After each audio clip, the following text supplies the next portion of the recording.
Thank you, Lucas. All right, so minimize this one here right quick. Over here. Yeah. All right, everyone.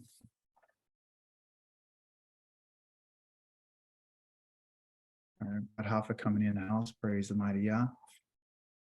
All right, so what I want to talk to you about today is your upcoming Torah cycle. We haven't started. We will begin next week, or actually Yom Rishon, which is tomorrow. And we will begin in the book of Bereshit, which is known as the book of Genesis. And I believe the Torah portion will be going through chapter number 1 all the way to chapter number 5. It's a pretty lengthy Torah portion. But I did want to do something different for this upcoming cycle. I praise Yah that all of us have been able to go through the Torah portions, right? And Yah tells us to continue to go through them over and over and over again so we can see more things. But now I believe too that alongside of going through our Torah portions, it's time for us to, I would say, step our game up.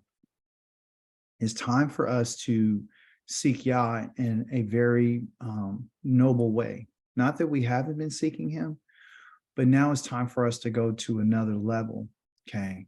I don't know if a lot of us are going to be, ready for it.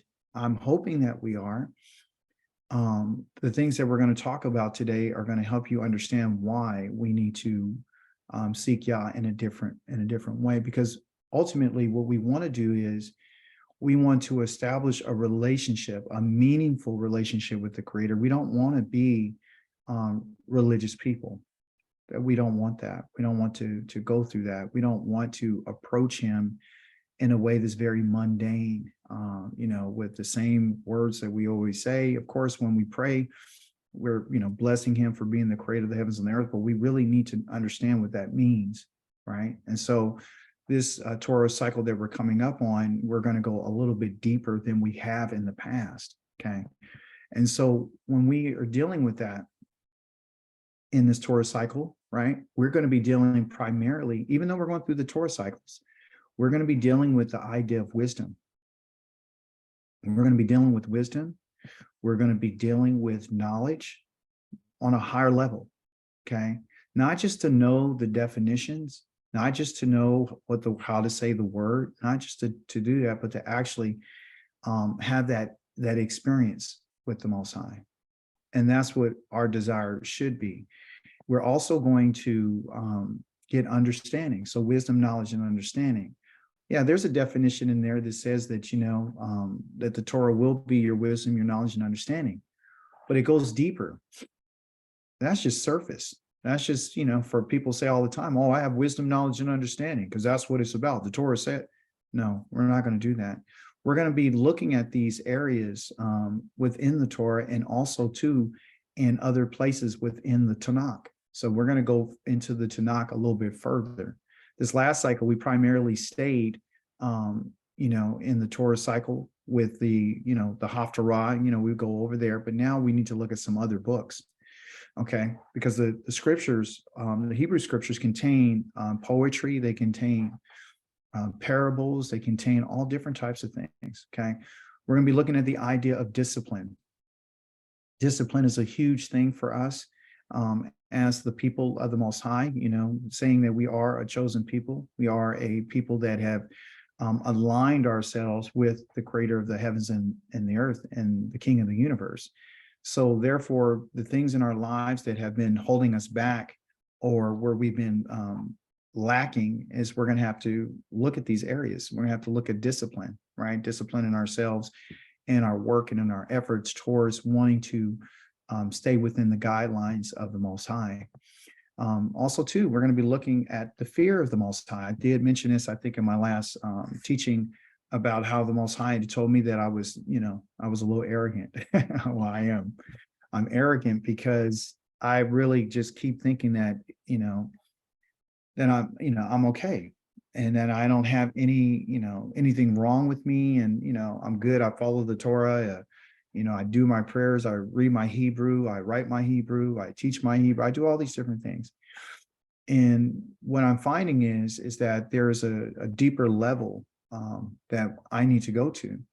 And if I'm going to go to that level, and if I am going to take the position of saying that I want to teach, then I'm going to have to be careful about who I am as a person and what I do, right? And how I am teaching you, right? Because I'm going to be held responsible for every word that's ever come out of my mouth. Even if it's an error, I'm still going to be held responsible for it.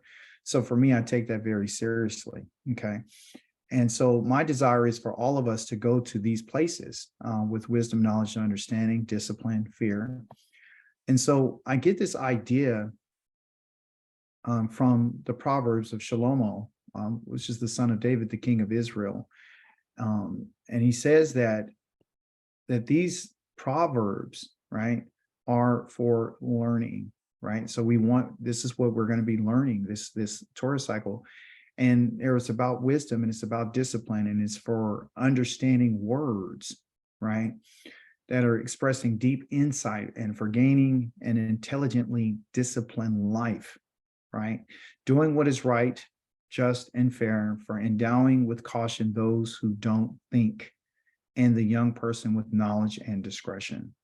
So these are the things that are going to be our foundation for our next Torah cycle that we're coming. Not that we haven't covered these things, but we're going to go for a deeper insight, and we're going to try to ask the Most High to open and reveal to us more about what he is saying, okay? Because it's very important.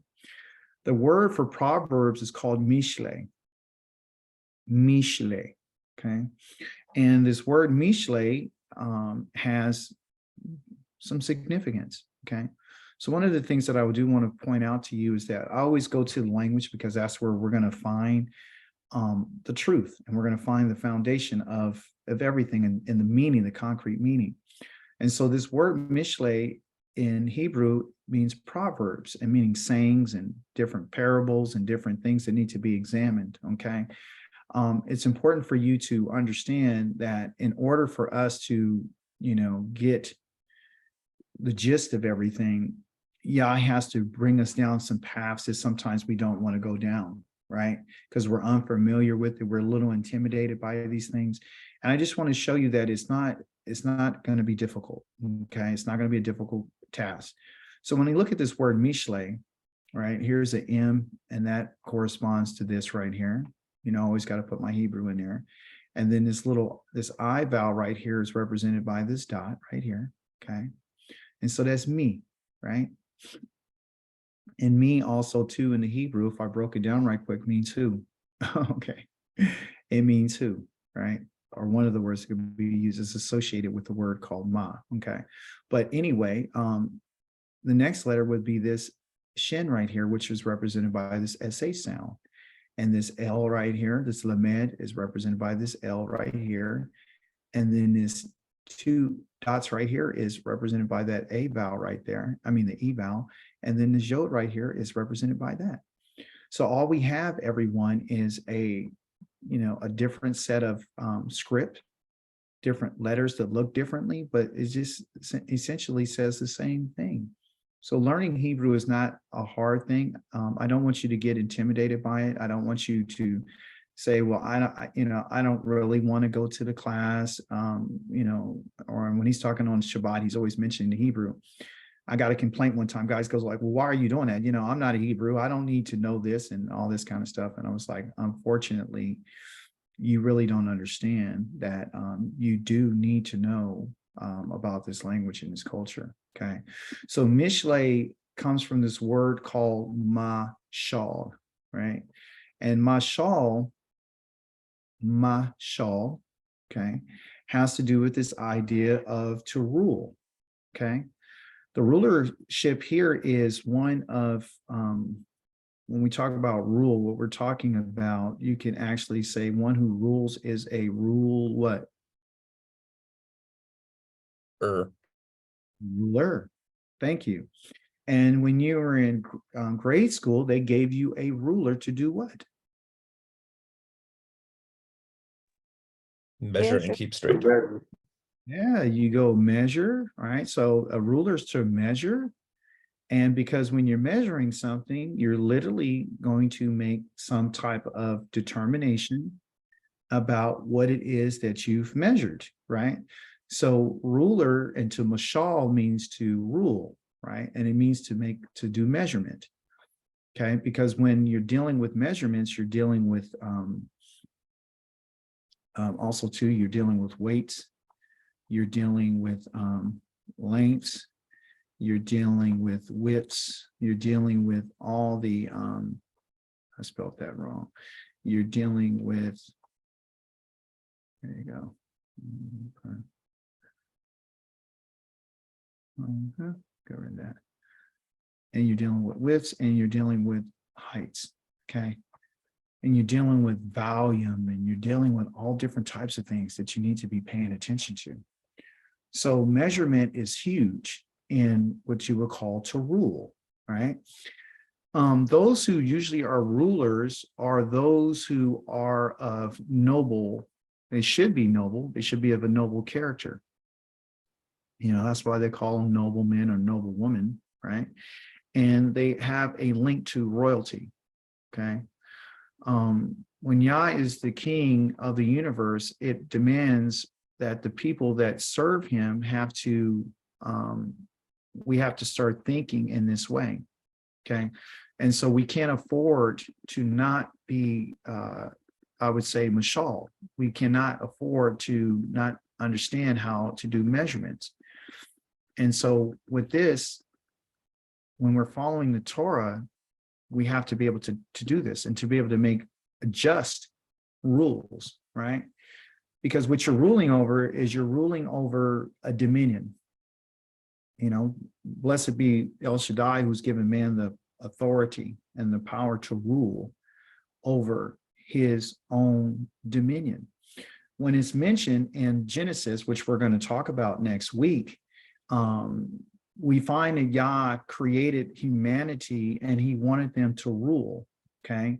And he wanted them to have dominion over certain things, okay?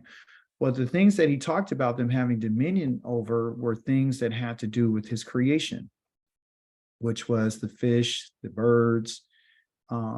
Yes, Aki, go ahead. Real quick, when y'all gave man dominion over the land, was that like all human beings or just Israel or Hebrews? Well, at that time, Yah gave humanity the rule over the fish of the sea and the birds of the air, and he did not give him authority over another human being. He never gave him authority over another human being. Okay.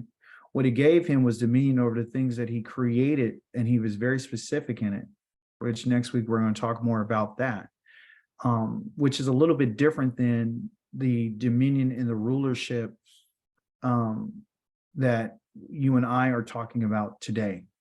Okay.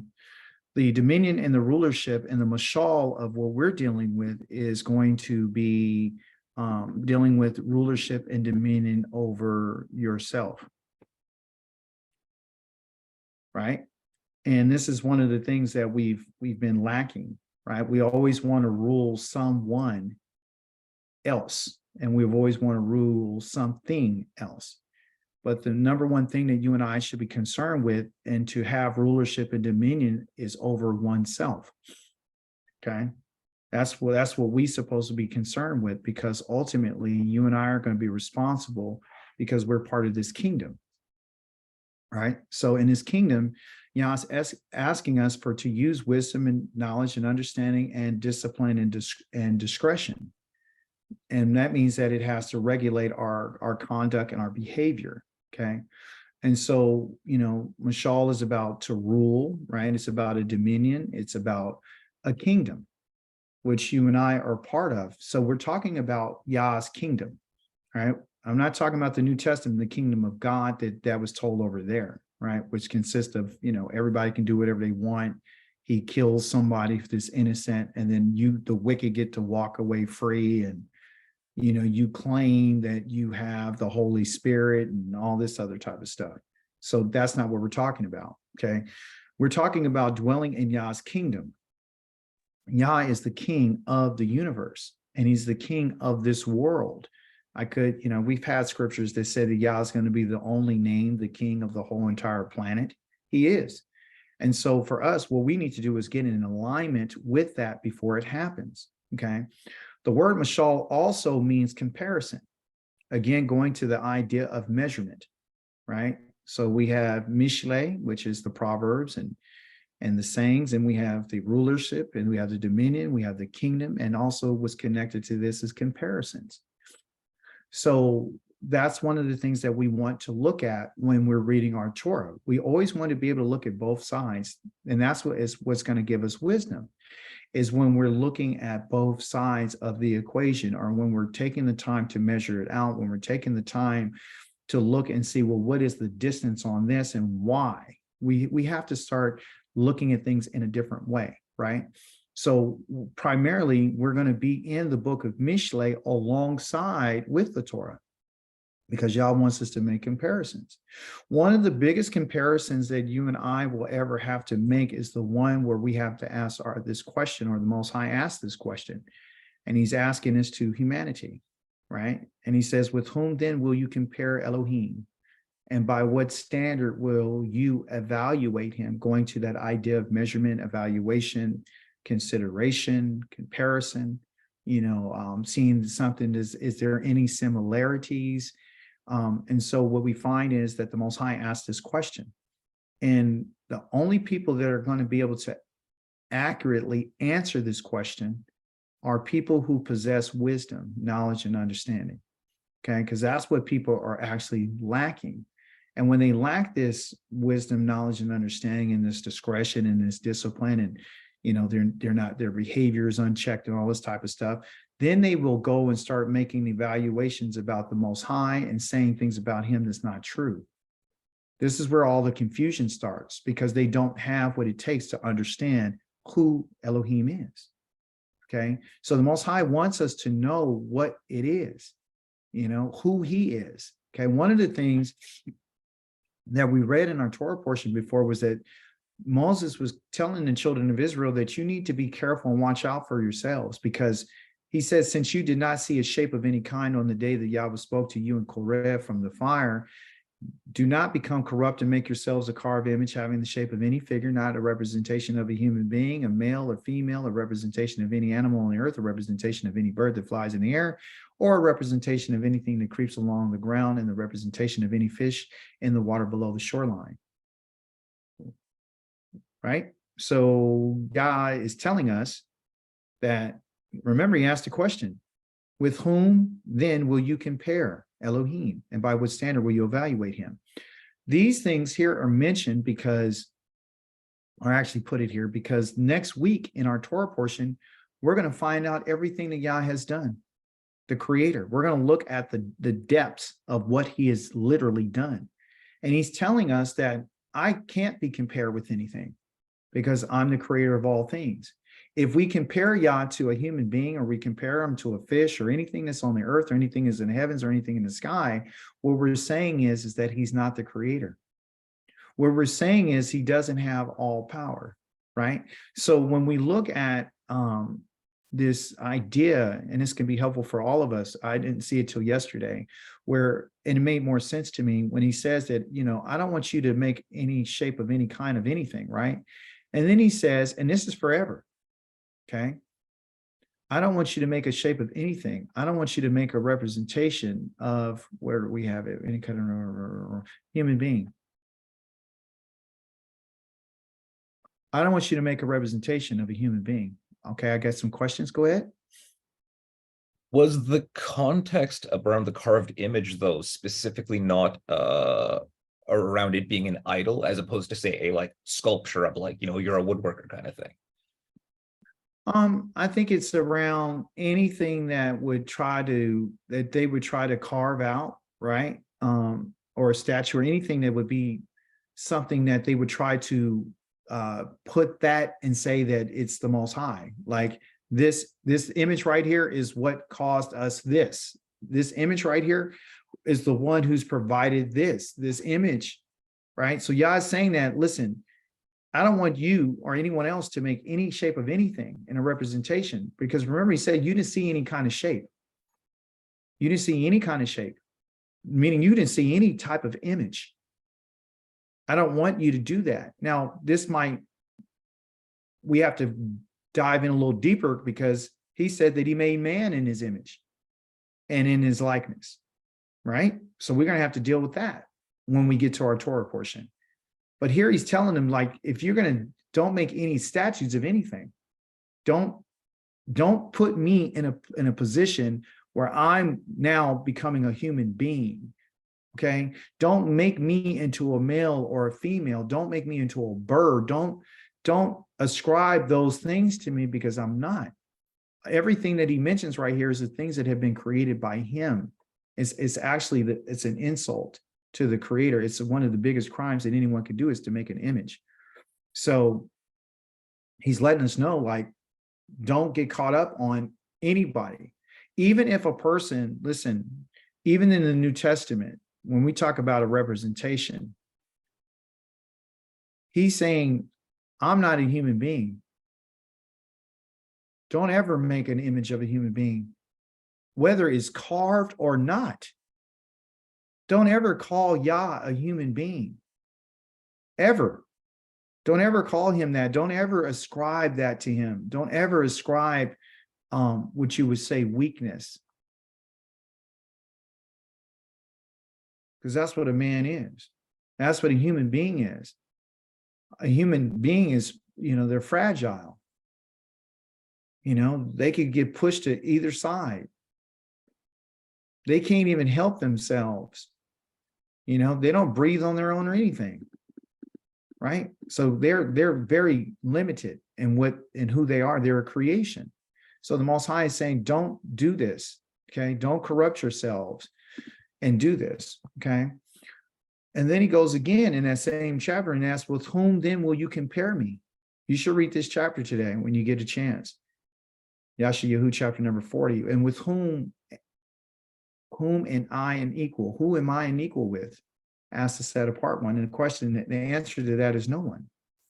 Then he says, turn your eyes to the heavens, which we're going to look at next week. And he says, see who created these things. He brings out the army of them in sequence, summoning each by name, and through his great might and strength, not one is missing. So Yah is letting us know that, look, you need wisdom, because wisdom is going to help you to be able to find out who Yah is. And you will never make the mistake of making a representation of him. You would never make the mistake of thinking that he would come and to become a human being. You would never make the mistake that he would be born of a virgin. You would never make the mistake to say that he died. You would never make that mistake to say that he sat by a well and he was tired. You will never make the mistake to say that he would come so he can die for your sins. You would never make that mistake. But you need wisdom. And the beginning of wisdom is get wisdom. That's the beginning of wisdom, is to get wisdom. Along with all you're getting, get understanding. So this is the journey that we're on. When we talk about the beginning, right? What's the first book of the Bible, of the Torah? What's the first book? Bereshit. Bereshit, and Bereshit has to do with what's called the Rosh, okay, which is the head. So, and which is the first. That's what the head is, okay, and the head of a man is the first. So the first thing that you and I need to get is wisdom. That's the first thing that you and I need to get. And I'm going to talk to you today and for the next couple of times that we meet with each other about wisdom. I can't give it all today. I'm not going to do that anymore. I'm not going to just oversaturate you with information. I want us to sit down. I want us to think about what's being said. I want us to absorb it. Yes, Azanya. Just wanted to And Bereshit, you just talked about dominion, and the dominion we're expected to have is over ourselves. And I just wondered, just like requesting maybe if you can expound more on, um, how we think, how it says in Bereshit 6:5 that the plans and the thoughts of man were continually evil, and this separated them from the Most High. And surely one of the things the Most High probably hates most to be compared about a man is, man's mind and his thinking and things like that. And so Torah is very action oriented, but I think about that when the Most High says that he hates the thoughts of men. And and I don't know. I was just wondering maybe if you would expound more on it during this Torah portion. So, Absolutely. Yeah, we're going to definitely do that. Right now, we're just laying down the foundation of what wisdom is, right? And like I said, this Torah cycle, we're going to be going over wisdom, knowledge, and understanding, and discipline, and fear, right? These are the elements in which the Most High wants us to really look at, right? So we're going to talk more about that. I'm going to expound more on that, right? So going back to what he said about this, the first thing is, this is the first thing that Yah wants you to have. I want you to get this first. This is the first thing I want you to get. And he's going to tell us why, okay? When he says get here, it's used twice in this in particular text. The mishle, the comparisons, the mashal, the rulership, the dominion, is because if you lack this, then you're not going to be able to rule over yourself. And you're going to find yourself in a bad situation. This word here, get, is to what they would call quana. I didn't have a slide for it. I didn't want to over, saturate, right? Quana, which is Quanah, okay, quana. And quana means I want you to acquire. I want you to get possession of this. This is the most important thing that you can acquire. This is the most important thing for you to get possession of. It's not going to be a house. It's not going to be wealth. It's not going to be a husband. It's not going to be a wife. It's not going to be children. It's not going to be a job. It's not going to be silver and gold. Okay. I haven't really been pursuing it. Now we're going to go into pursuit for this. And that's why I said earlier, I don't know if some of us might not be ready to do it. I would say for myself, I really didn't understand what it meant to seek it. Yeah, and I've been, teaching the Torah and everything. I think you got to have a break in your life. I think you have to come to a point where you really want it, right? Because you're not going to get it just by thinking it's just going to be given to you. It's not going to happen like that. Because a closed mouth don't get fed. That's what my mama told me. A closed mouth don't get fed. Why am I saying this? Because we have to do something in order to have this wisdom. It's not something that's just handed to us. It's very, very valuable. Okay. So the Most High is not going to just hand it to you. He's not just going to give it to you because you're his son or his daughter. He's not going to give it to you, because you're an Israelite or, you joined yourself with Israel. The wisdom that he's talking about is not one that's, given through, outside sources. This can only come from Yah. This is something that's not available on the market. You can't buy this. That's what he's trying to tell us. You can't buy this. And Mishle, he says, my son, if you will receive my words and store my commands inside of you, paying attention to wisdom and inclining your mind toward understanding, because they go hand in hand. Yes, if you will call for insight and raise your voice for discernment, if you seek it as you would silver and search for it as for hidden treasure, then you will understand the fear of Yahweh and find knowledge of Elohim. This is the mission for us. This right here, everyone, was not written by Shalomo.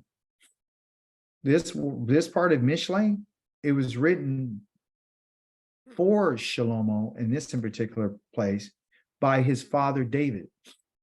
David talked to his son and he told him different things while he was a boy. And he talked to him. And we're going to go over some of these things later, where David was saying these things to his son and letting him know that, hey, store these commands up, pay attention to wisdom and inclining your mind. This is what I want you to do. And there's a whole bunch of other passages where you can see that David is talking to his son and he's letting him know. Okay. And as a result of that, when David died, Yahweh appeared to Shalom and said to him, tell me what I should give you. You'll find this is in 2 Chronicles. He said, tell me what I should give you. Okay, now that he's been made to be king, the Most High asked him, what do you want me to give you? All right. That must have been something very, very, awesome for the king of the universe to come to you and ask you, what should I give you? And he says, tell me. And so Shlomo said to Elohim, you showed much grace to your servant David and my father and have made me king in his place. Now, Yahweh, Elohim, you have been faithful to my father and made me king over a people as numerous as the grains of dust on the earth. Now, give me wisdom and knowledge so that I will be able to lead this people, for who is equal to judging this great people of yours? So what he requested and what his father put him in a position to receive was wisdom. He knew exactly what to ask for. Now, we're not taught this. We just thought that Shlomo was just such a wise little guy or a young man that he just wanted this. Like he just asked for wisdom.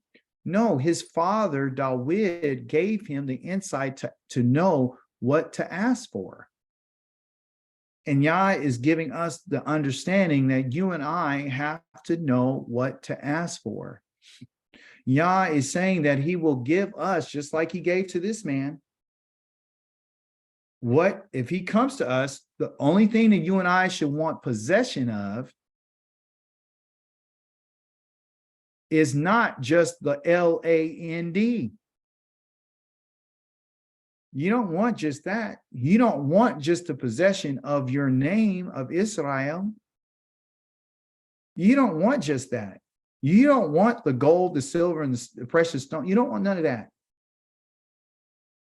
What you really want, the first thing that you and I should be seeking is wisdom. And you can ask Yah to give it to you. And you can ask him for knowledge. And that's what we're going to do. This next Torah cycle, this is the level that we're playing on now, right? We're moving from the minor leagues to the majors. Yah has showed me that, listen, you guys are asking me for some things, but I don't want you to miss out what you should be asking me for. This should be the number one goal of you as an individual, okay? You can't ask for this for someone else. You can't ask for your son, your daughter, your wife, your co-worker, your best friend. This is a very individualized thing here, okay? And Elohim says to Shalom, because you set your heart on this, meaning that you gave your mind to this, okay? So how long has he been thinking about this? It wasn't just random. It was because his father has been telling him the whole time, hey, son, if you pay attention to what I'm saying, think about wisdom. So he listened to his father, David, and that's the reason why he got this, because he was set up for success. And that's what Yah is doing for us. As our father, he's telling us and giving us the cheat code to tell us what you need to be asking for. Don't ask for me to come and get you. I'm going to get you. Don't ask for me to forgive your sins, because I will. I'll wipe them away like they're nothing. Don't ask for all this other stuff. Ask me for what I really want to give you. See, this is what we need to set our mind. It said the heart, but Yah's not talking about the thing that's pumping in your chest. Yah's talking about your mind. And your mind is called your lavav. Okay, so it's a lamed and it's a bet. and there's another bet. Okay. And it says, well, there's two of them. So what does the lamed mean? What does that first letter represent? Anyone tell me? What does the lamed mean? The staff Staff. authority. It's the staff and it's authority. Okay. So Yah says, I want to deal with your authority, which is your lamed. Okay. Lamed. Okay. What is the bet? What does the bet represent? What does this letter bet mean? Dwelling, tent. Yes, it's your tent, it's your dwelling, and it means to be inside. Okay. And it's called a bet. Okay. So I want to deal with the authority inside. The authority inside of you is your mind. The Most High said, you have set your authority on this. Oh boy, you better hear what he's telling us. You've set the decision-making process on this. That's why I'm going to give it to you, because this is what you've set your authority on. You want to rule and you want to have a conduct and you want to have a behavior that's bent on this.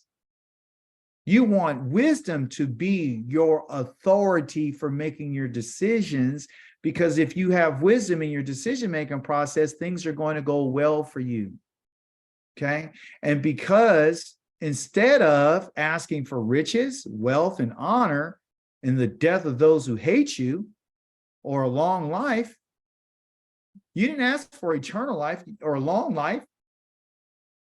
You asked for wisdom. That's what you asked for. You asked for wisdom. You see? So the Most High is letting us know that I need you. He's telling you right now how he thinks. What is the mind of the Creator? The mind of the Creator is for you and I to set our authority on what? On him. To set it on wisdom, so you can make the decisions that you are going to make in your life. He says you ask for wisdom and knowledge for yourself. You didn't ask for nobody else. You asked for yourself. That's who you asked for, so that you would be able, you would have the ability to judge my people over whom I made you king. Not only are wisdom and knowledge being given to you, but I will also give you riches, wealth, and honor, such as no king before you has ever had, and no king after you will ever have as much as you've had. That's a different type of blessing that the Most High is giving out to him. But you and I can learn and we can glean from this and understand what Yah's desire is. Wisdom. Wisdom is called in Hebrew kokma. Kokma. Okay? Kokma. And kokma essentially is nothing but a question. That's all it is. The word kokma means to ask questions. It's a question. When we talk about receiving chokmah, or to be wise, this is the first thing that should come to our minds. We're not asking enough questions. We're not looking at the power of what? Because that's what wisdom is. It's the power of what? Like, what is it? Okay, kind of like, for example, when the Most High gave Israel, when they were in the wilderness, what did he give them? Gave them manna. Okay, and that means it comes from this Hebrew word called ma. Let me see, go back here. Ma. Okay, like ma-na. Okay, what is it? What is it? You see? So it's the power of asking questions. That's all wisdom is. So when we go through our Torah cycle, this upcoming Torah cycle, these are the things that you and I are going to be dealing with more. We're not just going to say things and read the scripture and then I'm going to give you a Hebrew word on it. We're going to investigate and ask more questions about what is it, why, and so forth. Okay. There is a grammatical understanding of wisdom, which I want to share with you, right? So from the grammar, and of course, a lot of people don't like grammar. A lot of religious people hate grammar. They don't like the structure of a sentence. They don't like the verbs. They don't like the actions. They don't like how it was done. They don't like the tenses. They don't like the conjugations. They don't like any of that. They don't want to have nothing to do with grammar, which means a structure, how things literally work. Okay. So with this word, that's part of kokma. Okay. This word ma, this part of wisdom. Okay. Remember, kokma is ma. And I just told you what ma means. Okay, from a grammatical standpoint, structurally, it has a mem and it has a hey, and it means, you know, it has a meaning. Okay, and so the word ma means what? Say it with me, ma. You know how when you talk about your mama, mama, ma. What? What now? What? It means what? Ma means why. It's always asking a question. It means when, right? It means how. You see, it's what it means, right? So this is ma, and it means who. You see, and depending on what the context is. And there's a related word that I told you earlier, and I don't want to confuse anybody. There is a related word called me, which means who as well. Okay. But it's always asking a question. So those two words are related. Okay, me and ma and mo, they're all related. So they use them interchangeably. All right. So ma is just asking a question. Who, when, where, how, so forth. There's a cultural understanding that you and I need to understand. How did the Hebrew people see this word?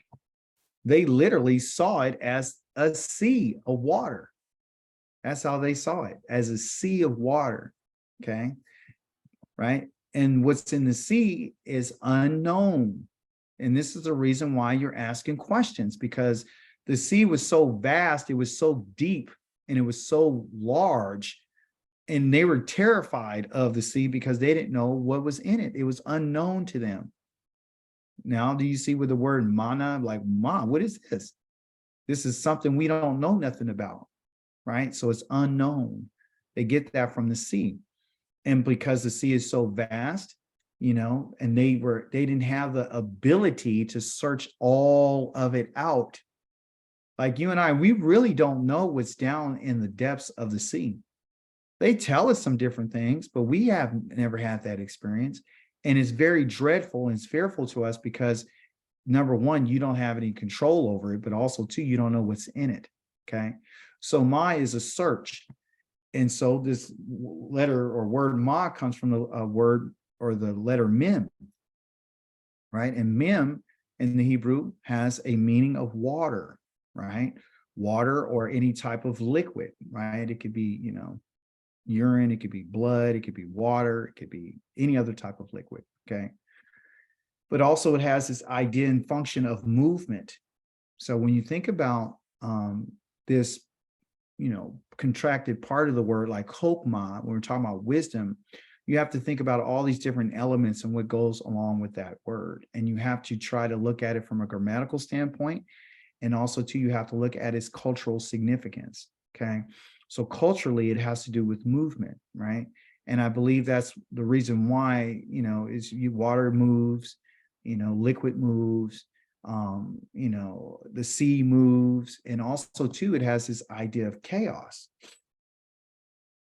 right? So when there's chaos, because of the waters and the seas, they become dreadful, and you really don't know what's going to happen, you see? So it's very terrifying. And so in a way, you know, this right here, this kokma can actually literally take a situation that's chaotic and it can bring peace to it. And that's the reason why you want to use wisdom, because you want certainty about the situation that you're dealing with. And that's what kokma is about. Okay. And kokma also has this idea of being feminine, right? Because if you look at her name, right? Because I call her because she is a feminine element, right? Kokma, that ah on the end tells you that it's feminine. And so because wisdom is feminine, it goes along with our souls. All of our souls are feminine, okay? I want to share with you right quick. I had a woman who put she put a comment on the video that we put up last week, and she was somewhat offended by some of the things that I said. And I don't have the comment up on it right now, but I do remember some of the things that she stated. She had brought to my attention that she felt as if, you know, when I said that a wife, you know, she's her husband's possession. She didn't like that. She didn't like it. She didn't like the fact that I said that a woman, a mother and a wife should always listen and do what her husband says, because then she took it like, well, can a mother give her input to her child, considering that she's the primary person that's going to be spending most time with the child? I said, yeah, absolutely. You know, a woman's going to spend more time with the children than anything. But I had to redirect her back to the idea behind why I said what I said. And I want to make I want to bring some clarity to why I said what I said. Okay. Number one, when you think of a male and a female, okay? When you think of a male and a female, I want you to always remember that they're called one. They're a cod, okay? I told this woman that she says, my husband, my possession? And I said, no. I think that offended her too. I said, because, and I don't know what it is, but the culture today, a lot of women are not feminine. They're more masculine. They've been taught to be masculine. They don't see any value in their femininity. And that's a problem. There can only be a master over a house, only one. Underneath the master is the possessions, which is the house, his wife, his children, and everything. If the man goes against the Most High, Yah kills him and everything that belongs to him. Okay? I know this is uncomfortable, but it's the truth, because what we're talking about is why. Okay? So wisdom, let's use some wisdom right here. When Yah made a marriage offer to the children of Israel, there were two things that he said as a marriage offer. What are those two things? Any of you know what the two things are? There's only two things he asked him to do.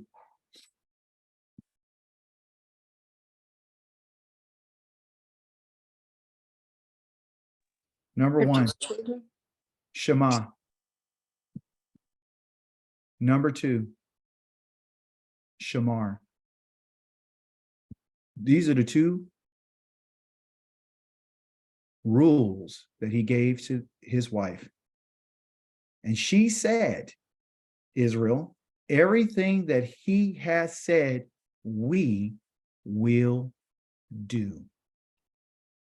Yah said, I want you to listen and obey and guard every word that comes from my mouth.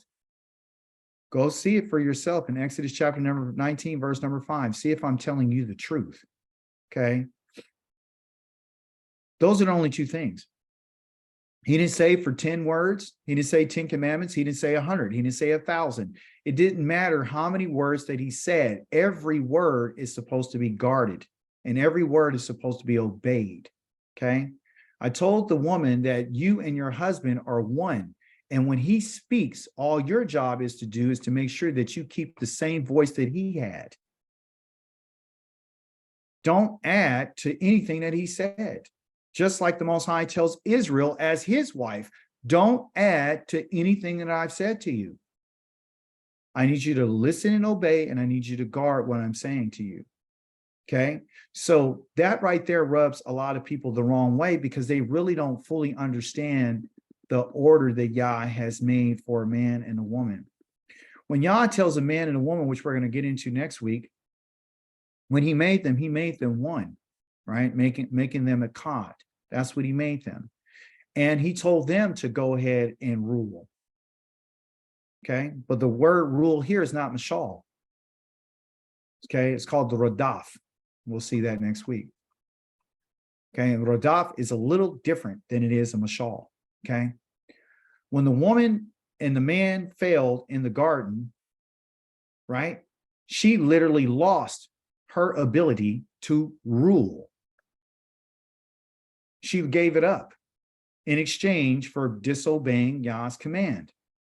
The only way that she will be able to ever ascertain or regain any type of rulership is when she obeys her husband who obeys Yah. That's when she's united with him again, and then they can rule together. You see? So even though he said, hey, your husband's going to rule over you, she lost that ability to rule, right? Because of the transgression against Yah. She's able to regain the power to be into rulership if she listens to her husband. And if her husband is listening to Yah, if he's not listening to Yah, then of course it doesn't make any sense. Nobody, you guys both are doomed. But he's saying if a man is ruling, I give him rulership over you, and then you're going to have to listen to him. That's Yah's order. That's from the King of the universe. Okay. And it's not to put a woman down, because I'm trying to show us something about this feminine energy. All souls are feminine. I showed you that before. So there's nothing wrong with being a woman. It's nothing wrong with being a possession or being a treasure. There's nothing wrong with that.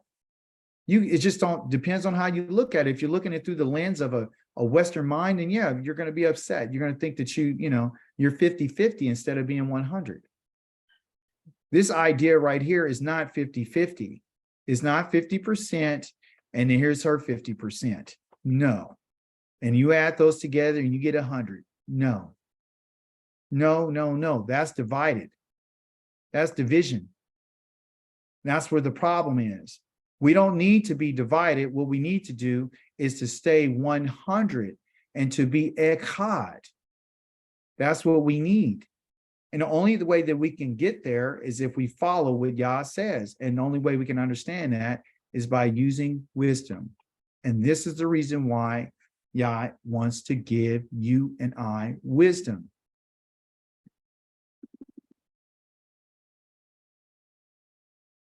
Wisdom is feminine. And it's not just for females. It's for both male and female. Okay? It's applicable to both of us. And this idea of wisdom, she has what they will call gracefulness. And we're going to talk more about her later on. Not today, but later on. Gracefulness, gentleness, humility. This is all the things in which the Most High is trying to get the children of Israel, the family of Israel, overall, all entire humanity to be able to live this way. Okay? Because there's value. There's value in wisdom. Okay. Wisdom is so valuable that the person who receives it, who finds it, is the person who's going to be happy. The person who acquires it, right, Quanah, is the person who gets this understanding for her profit exceeds that of silver. Gaining her is better than gold. She is more precious than pearls. Nothing you want can compare with her. So everything in Mishle is about making a comparison so you can see the difference between the two, okay?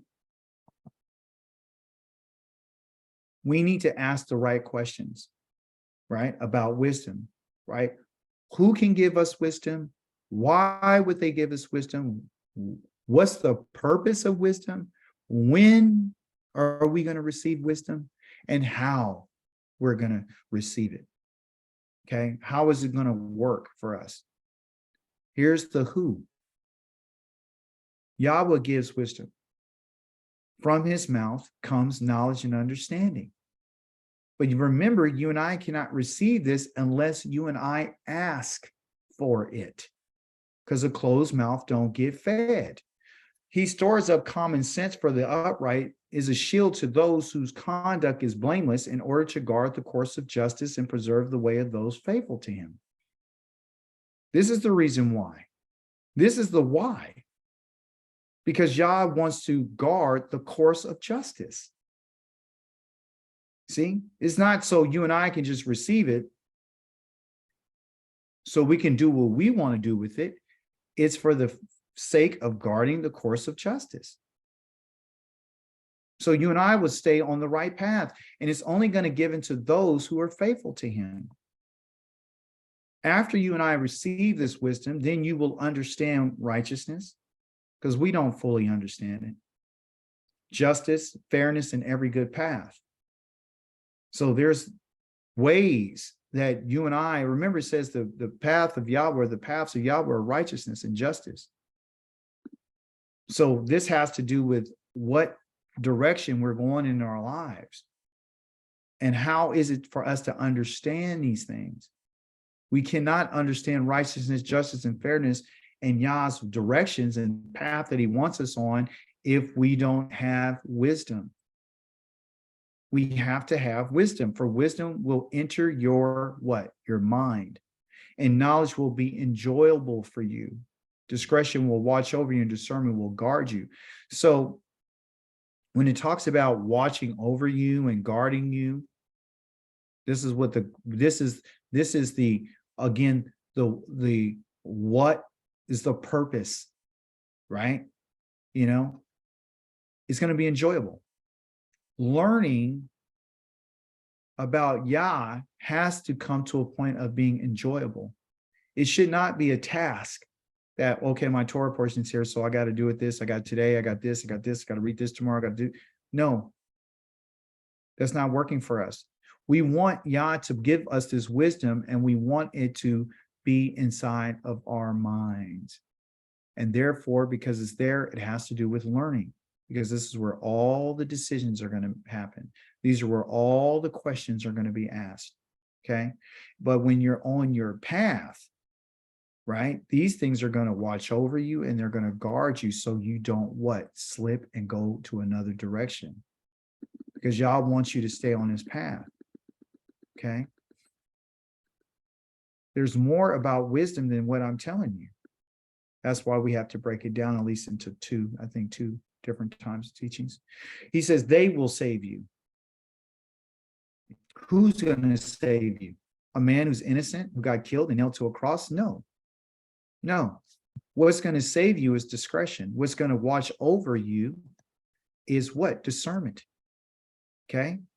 That's what's going to save you from the way of evil, meaning the path of those who speak deceitfully, and who leave the path of honesty to walk on the ways of darkness, and who delight in evil and take joy in being stubbornly deceitful, and from those whose tracks and our paths are twisted and whose paths are perverse. You see, so there's two different things going on here, which you and I are going to learn about next week when we find out how Yah separated the light from the darkness, right? So there's different paths. And so what wisdom is going to do is going to help you, right, to stay on your path of honesty. And you're not going to be around these other people, because once you're on this path, you'll be able to understand, well, if I'm on this path of honesty, and that has to do with light, and we know that that has to do with Torah, then I know this right here, this darkness is opposite of the path. I know what's on that path is deceitfulness, okay? I know on that path is how people speak. See, and I know that they're perverse and they're twisted in their way that they're thinking. They don't know what's going on. And he's trying to prevent us from going on this path, but you and I have to ask for it. And with that, I say Shabbat Shalom to you. I know it was a small, short, little brief lesson, but I wanted to share this with you because I know that it's important for us to understand. Yes, Hafa, you got your hand up.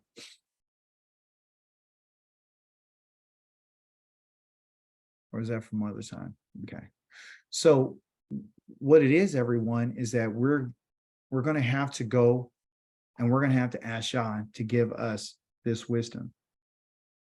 You and I need her in order to have a relationship with Yah, because there's something about her that you and I don't even really think about. She's alive. Yes, Azania. Yes. Do you believe that there's any validity to, like, you know how is it Proverbs 8, where wisdom is spoken? It's like she's saying she was there with the Most High from the beginning, and it almost appears like she's an angel or something. Well, yeah, that's what we're going to be covering next week, right? Okay, all right. We're going to get more just look at her description and look at where she came from and how did she come to be and what was her job, right? So we've been going to the Most High, right? We've been trying to go to him, but we haven't been looking at her. We've ignored her. We've just gone straight to him. When you find out who she is, right? And we find out our relationship that we should have with her, then it's all going to make sense. Right now, it doesn't make sense because you're like, well, why do I need it? You know, I'm good to go. You know, I'm smart. You know what I mean? I got this, I got that. You know, Yah's been blessing me. He's been merciful to me, so I'm good. You know, and it's not that a person may not have wisdom, because even in the beginning of our teaching, first thing that it does say is that, I'll read it to you right quick. It says that someone who is already wise will hear and still learn more. You might have some wisdom, but even after you read this, you're going to have more. You see? So it's not like nobody's wise. Some people are wise. But the wisdom that comes from Yah is different. Is different. And we don't understand that relationship. And so we've been trying to get to Yah. And the whole thing is that wisdom is going to help us shape and form the words that come out of our mouths. When we're talking to Yah, we'll be very careful because we'll be using more wisdom when we talk to the Most High. We just been run off at the mouth. We haven't went and consulted her and say, hey, you know, when I talk about consult her, what I'm saying is, I'm not saying pray to her. Hey, wisdom kokmai, show me this. No, because she's not there for that. She's not a God. She's not an angel. She's a gift. She's what they would call your sister. She is a royal relative. That's what she is. She's a royal relative that can help you understand how to approach the Creator. And what is it that he's looking for? Because if he used her to do the things that we're going to talk about next week, then surely you and I need to know how to approach the King of the universe. You and I are just little human beings. We don't know how to approach the Most High. So that's why I'm taking the time for us to dig deeper so we can find out how we can get possession of this and how we can ask for it. And if you really, really want it, then Yah will give it to you. And he knows our hearts, whether or not you and I really want it. Yes, Lucas. It's just a meta commentary there. It's actually kind of miraculous that this was the kind of topic of discussion today, because this is quite literally what I had just asked him about. Just specifically, like, is my approach, good in your eyes, kind of thing? Is there anything I can do? Basically show me if I need to improve on that. And lo and behold, what is the next day, the thing we're talking about? Awesome. Hallelujah. Yeah, hallelujah. I went on a walk and I saw all the greatness of what he's done. And I said, you know what? How is it that you even deal with me? Who am I? Have I approached you? Come on, you guys, let's be honest. Are we really thinking that we're okay with him? Like, for real? Like, is it just, okay, we believe and trust and read the Bible, so now we're okay? No, it's how we're shaping our lives. I want to be closer. Okay, that's just what it is. I want to be closer. And the Most High is asking all of us, you too, do you want to be closer? Do you really want to be closer? Do you really, really want to know? Because Yah's not going to give it to us if we're going to be fools. He's not going to give it to us if we don't have the best intentions for it or her or no respect. He's not going to give it to us. If we really want it, he said, you set your mind on this. So Shalom literally wanted it. Yah's not handing it out like candy. Here you go. You're my son and my daughter. I love you. Here's wisdom. And then go act a fool. He's saying, no, I love you. If you really want it, I'll give it to you. So this week, starting today, I want all of us to look within ourselves and pray and ask the Most High, show me if I really want this. Because some of us might not be ready for it. You might not be ready for it. Because it's high level. Like everything is going to change. See, I'm being honest. I never really wanted like I do now. No, I didn't. I wanted wealth. I wanted prosperity. I wanted businesses. I wanted this. I want that. I'm just being honest. I told you this before, but I'm going to tell you right now, the only thing that I really want is I want this. Because I know there's something I don't have. I mean, I'm wise, but I'm not like wise. See, there were prophets and there was priests and all these, but there was wise people among Israel, wise men and wise women. It's not philosophical. They were sitting around thinking and looking at situations and being wise that can save a city and everything. Go ahead, Azania. I just wanted to say, just Todah for, the whole lesson, and even last, what you spoke about last Sabbath. And I know the person was upset about what you said about, women and their husbands, but it just explains so much. And sometimes I think we daughters of Zion really need our own learning space to learn and discuss. Most of the wisdom that I've learned in my life, I learned from my husband, and I learned by emulating him. It's just a different way that we learn, and so I'm just really happy that you're covering it, because it's something that, my husband has been speaking to me so much about. And that's, our thoughts and how we think. And to truly learn wisdom, I think you really kind of have to erase everything that you think and erase it out of your mind and just have it be a very quiet space that's receptive. So I'm looking forward to this. So Todah.